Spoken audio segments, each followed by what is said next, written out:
আসসালামু আলাইকুম। সবাই কেমন আছেন? সবাইকে ঈদ মোবারক। আমরা বাড়িতে যাচ্ছি, সবাই দোয়া করবেন আমাদের জন্য।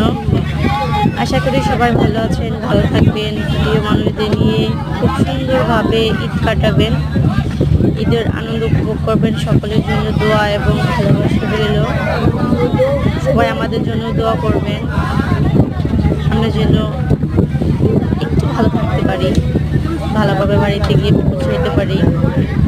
নদীর জার্নি, লঞ্চ যদিও ভয়, তারপরেও খুবই শান্তির জার্নি, খুবই আরামভাবে যাতায়াত করা যায়। যাই হোক, ঈদ যতটা আনন্দময় সবার জন্য, আসলে আমার জন্য অতটা নয়।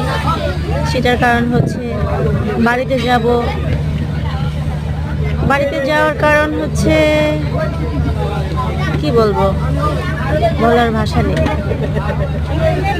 যদিও যাইতে চাই নাই, কারণ না যাওয়ার কারণ হচ্ছে বাড়িতে গেলে একটা মানুষ তো সবসময় পথের দিকে তাকিয়ে থাকে, আমার মেয়ে আসতেছে অথবা আমার ছেলে আসতেছে। যে মানুষটা অপেক্ষা করবে, রাস্তায় দাঁড়িয়ে থাকবে রিসিভ করার জন্য, আমি সেই মানুষটাকে হারিয়ে ফেলছি।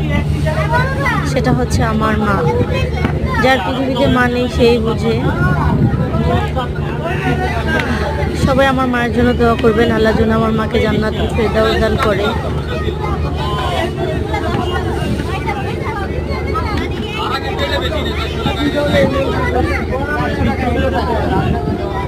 কি বলবো, আমি বলার আর ভাষা নেই। ঈদ সবার জন্য, কিন্তু ঈদের আনন্দটা সবার জন্য না। যদিও বাড়িতে যাচ্ছি, যদিও মনে আসে যে কালকে ঈদ, আমার বুকটা শুধু হাহাকার করে, শুধু ধিক্কার মারে। আমি কালকে ঈদের দিন কাকে দেখবো?